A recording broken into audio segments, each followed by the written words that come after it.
నమస్కారం. మీరు చూస్తున్నారు ధర్మయుద్ధం ఛానల్.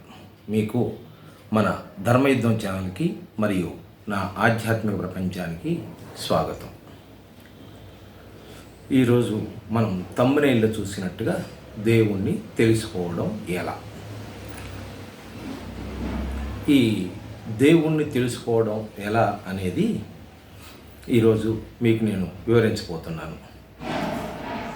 అందులో ఇప్పుడు మనకి ముఖ్యమైనది, దేవుడు మన దగ్గరికి వచ్చినప్పుడు లేదా మనకి మనం ఒక ఇబ్బందిలో ఉన్నప్పుడు మనకి కష్టం ఎలా తీరిపోతుంది అనేది గురించి ఈరోజు మనం తెలుసుకుందాం. మనకి సహజంగా ఒక విషయం ఉంది, అదేమిటంటే దైవం మానుష రూపేణ అని ఒకటి మనకి తెలిసిన విషయం ఒకటి ఉంది. మనకి అవసరమైనప్పుడు భగవంతుడు ఒక మనిషి ద్వారా మనకి ఆ యొక్క ఇబ్బందిని తొలగిస్తాడు. ఇప్పుడు ఇక్కడ నేను ఇబ్బంది అంటున్నాను. ఏమిటంటే మనము సహజంగా వాడే మాట కష్టము అంటాం. మాకు కష్టం వచ్చిందని అంటాము. యాక్చువల్గా ఇబ్బంది వేరు, కష్టం వేరు. తాత్కాలికంగా వచ్చేటువంటి ఏ ఇబ్బంది అయినా ఇబ్బంది, శాశ్వతమైనదే కష్టం. ఇప్పుడు మనకి ఏదో ఒక ఇంట్లో ఇబ్బంది వచ్చింది, దాన్ని మనము ఏదో ఒక విధంగా తీర్చేసుకుంటాం. అది కొద్ది కాలం మాత్రమే ఉంటుంది. కష్టం అనేది ఒక కాలు లేకపోవడము, చెయ్యి లేకపోవడం అనేది కష్టం. మిగతాది ఏదైనా సరే ఇబ్బంది. తినడానికి తిండి లేదు, కష్టం కాదు, ఇబ్బంది. ఎందుకంటే ఇది శాశ్వతంగా ఉండేది కాదు. ఏదో 1 రోజు, 2 రోజులు, 4 రోజులు, 10 రోజులు అట్లా. కాబట్టి అది కష్టం అవుతుంది, ఇబ్బంది అవుతుంది. అంటే నీ జీవిత గమనంలో నువ్వు అనుకున్నట్లుగా నీ జీవితం సాగాలి అంటే అది అట్లా సాగదు. అన్నీ మనం అనుకున్న ప్రకారం జరగాలంటే జరగదు. వీటినే ఇబ్బంది అంటాం. కష్టము అంటే శాశ్వతమైనది. కాబట్టి ఈసారి మీరెవరు నాకు కష్టం వచ్చిందండి అని చెప్పుకోకండి. ఇబ్బంది మాత్రమే అది శాశ్వతంగా ఉండదు, తాత్కాలికంగా ఉండేదాన్ని ఇబ్బంది అంటాం. తర్వాత ఇప్పుడు ఇది మనం అసలు చాప్టర్లోకి వెళ్ళిపోతే, మనకి ఏదైనా ఇబ్బంది వచ్చినప్పుడు మనకి ఎవరో ఒకళ్ళ ద్వారా మనకి ఆ ఇబ్బంది తీరుతుంది. అప్పుడు మనం ఏమంటాము? దేవుడిలాగా వచ్చి కాపాడాడు అంటాం కదా. అందుకే దైవం మానుష రూపేణ అన్నారు. ఇప్పుడు మనము దేవుణ్ణి తెలుసుకోవడం ఎలా అనేది ఇప్పుడు మనం తెలుసుకోబోతున్నాం. మనకి సహజంగా కొంతమంది వాడుతూ ఉంటారు, అలవోకగా మాట నేస్తుంటారు. హరిహర బ్రహ్మాదులు వచ్చినా సరే దీన్ని ఆపలేరు, అడ్డుకోలేరు అంటారు. వీడికున్న బోడి, వీడి కోసం హరిహర బ్రహ్మాదులు దిగి వస్తారట. ఎవరు? హరిహర బ్రహ్మాదులు అంటే త్రిమూర్తులు. వాళ్ళు ముగ్గురు వచ్చినా ఆపలేరట. ఎంతండి, ఇలాంటి మాటలు మనం మాట్లాడకూడదు. మన కోసం హరిహర బ్రహ్మాదులు ఏమి వచ్చి నీ కోసం ముందు నుంచోరు. దేవుడు అనేవాడు సహజంగా ఎట్లయినా కనిపించవచ్చు మనకి. ఆయన రూపంలో వచ్చి నుంచుంటే నువ్వు తట్టుకోవద్దు. మీ ఇంట్లో ఎవరూ లేరు, అర్ధరాత్రి పూట 1, 2 అయింది, మీ ఇంట్లో సడన్గా కాళికా అమ్మవారు వచ్చింది అనుకోండి, నీ పరిస్థితి ఏమి గుండాకి చచ్చిపోవు నువ్వు. కాబట్టి వాళ్ళ రూపాలతో వస్తే నీకు తట్టుకునే శక్తి కూడా ఉండదు. కాబట్టి మీరు దేవుణ్ణి అలానే కనపడితేనే దేవుడు అనుకోవటం కూడా పొరపాటే. మీకు చాలా సంఘటనలు ఉన్నాయి. దేవుడు వచ్చి హెల్ప్ చేసి వెళ్ళిపోవడం.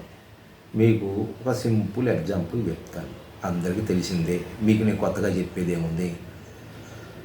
ఏమిటి అంటే, రామదాసు వారిని జైల్లో వేశారు. ఇది అందరికీ తెలిసింది కదా మీకు. ఆయన ఏదో శిస్తు కట్టలేదని డబ్బులు వాడుకున్నాడు అని చెప్పి ఏదో చేశారు.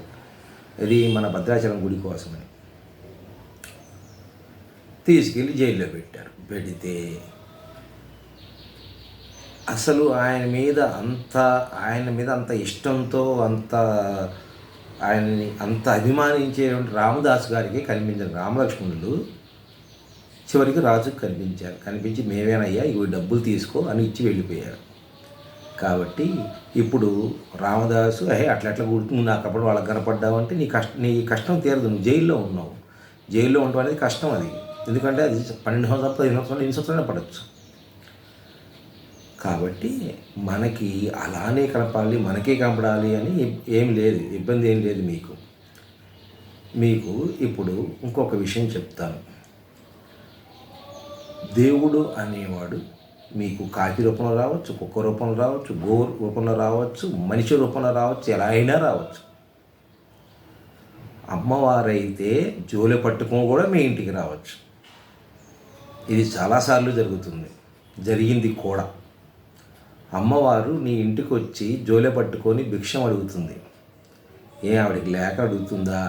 లేదు, కాదు కదా. కాబట్టి మనము దేనిని అంత ఈజీగా తీసేయకూడదు. ఏ విషయమైనా సరే. మీకు ఒక చిన్న ఎగ్జాంపుల్ చెప్తాను. తమిళనాడులో జరిగిన సంఘటన ఇది. అయితే ఇప్పుడు నేను చెప్తున్న టాపిక్కి అది సంబంధం లేదు, కానీ నమ్మకం అనేది బతికిస్తుంది ఎవరినైనా సరే. ఇది ఆల్రెడీ ప్రవచనకర్తలు, గొప్ప గొప్ప వ్యక్తులు కూడా చెప్పిన కథే, మీకు తెలిసిందే అయి ఉండవచ్చు. కానీ ఇది ఇక్కడ చెప్పడం అనేది ఉచితమని మీకు చెప్తున్నాను ఈ కథ. ఒక తండ్రి తన పిల్లని తీసుకొని తన కూతుర్ని తీసుకొని గుళ్ళోకి వెళ్ళి పొలంలో స్నానం చేద్దామని చెప్పి ఆ అమ్మాయిని గట్టుని కూర్చోబెట్టి, నేను స్నానం చేసి వస్తానమ్మా, భయపడకు, నేను ఎమ్మటే వస్తాను. కానీ నీకు నేను స్నానం చేసి వచ్చే లోపల నీకు గనక భయం వేస్తే, అదిగో అక్కడ ఉన్నారే పార్వతీ పరమేశ్వరులు కనపడుతున్నారు కదా, వాళ్ళేనమ్మా ఈ లోకం మొత్తానికి తల్లిదండ్రులు. నీకు భయం వేస్తే వాళ్ళని పిలువు, వాళ్ళు వస్తారు అని చెప్తాడు. ఈ పిల్ల దాన్ని గట్టిగా నమ్ముతుంది. ఈయన స్నానానికి వెళ్ళి లోపల కొనలో దిగి 3 మునకలు వేయాలి. సో ఈయన ఫస్ట్ టైం మునిగి లోపల నుంచి బయటికి రాడు. ఎందుకంటే ఆయనకి వాయువు దిగ్బంధనం చేయలేటువంటి శక్తి ఉంది కాబట్టి ఆయన అంతసేపు నీళ్ళలో మునుగుదాం అని చెప్పి నీళ్ళలో మునుగుతాడు. పిల్ల చూస్తుంది, భయపడుతుంది. నాన్న రాలేదే అని కూతురు భయపడిపోయి తిరిగి చూస్తుంది అటువైపు. చూస్తే అక్కడ పార్వతీ అమ్మవారు, శివుడి యొక్క విగ్రహాలు ఉంటాయి ఆ గుడి మీద. పాప ఏడుస్తుంది. ఈ లోకం మొత్తానికి తల్లిదండ్రులు వారే చెప్తారు కదా, అందుకని నాన్న నాన్న రా, నాకు భయం వేస్తుంది అని ఏడుస్తుంది. ఏడిస్తే అమ్మవారు బయలుదేరితే శివుడు అడుగుతాడు, ఎక్కడికి అని అడుగుతాడు. ఆ పాప ఏడుస్తుంది కదా, వెళ్తాను, అలా ఇస్తాను అంటే, ఎందుకు అంత అవసరం అంటే, లేదు స్వామి, మరి అమ్మది కూడా కన్నతల్లే కదా, ఆవిడ కన్నతల్లి ప్రేమ కదా, అది వద్దంటున్నా వచ్చేస్తుంది. వచ్చి పాపను ఎత్తుకుంటుంది. పాప యొక్క ఏడుపు తీవ్రత తగ్గుతుంది, దుఃఖం తగ్గుతుంది. కానీ అలా ఏడుస్తూ ఉంటుంది దానికోసం. నాన్న కావాలి, నాన్న నీళ్ళలో మునిగిపోయాడు అని ఏడుస్తూ ఉంటుంది. ఇక ఇది చూసిన శివుడు వస్తాడు అమ్మ దగ్గరికి వచ్చి కూర్చుంటాడు. ఆ పిల్లని చూస్తే శివుడికి కూడా జాలేస్తుంది. జాలేసి, పార్వతి, పాప ఏడుస్తుంది కదా, పాలివ్వు, ఏడుపు మానుతుంది అంట.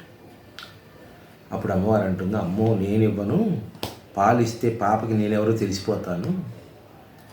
తెలిసిపోతే ఆవిడ మహాజ్ఞానవంతురాలు అవుతుంది, వద్దు అని. లేదు, శివుడు పట్టుబడి నువ్వు ఇస్తేనే ఆవిడకి ఏడుపు ఆపుతుంది అంట. అమ్మవారు పాలు ఇవ్వగానే అమ్మ ఏడుపు ఆపేస్తుంది.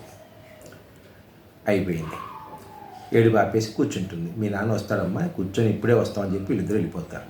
వీళ్ళిద్దరు వెళ్ళగానే లోపల నుంచి వాళ్ళ నాన్న బయటకు వస్తాడు. పొలంలో బయటకు వచ్చి, ఏంటమ్మా ఏడ్చావా అంటే, అవును నాన్న ఏడ్చాను నేను, నువ్వు చెప్పావు కదా లోకం మొత్తానికి వాళ్ళిద్దరు తల్లిదండ్రులని చెప్పావు కదా, వాళ్ళు వచ్చారు, అమ్మవారు నాకు పాలు పట్టింది, వెళ్ళిపోయింది అని చెప్తారు. అమ్మవారు నీ పాలు పట్టడం ఏంటి, నీ చేదస్తం కాకపోతే నువ్వు ఎవరిని చూసి ఏమనుకున్నావో అంటే, అప్పుడు ఆ అమ్మాయి చక్కగా పార్వతీ పరమేశ్వరుల మీద శ్లోకాలు చెప్తుంది. అది అమ్మ యొక్క పాల గొప్పతనం.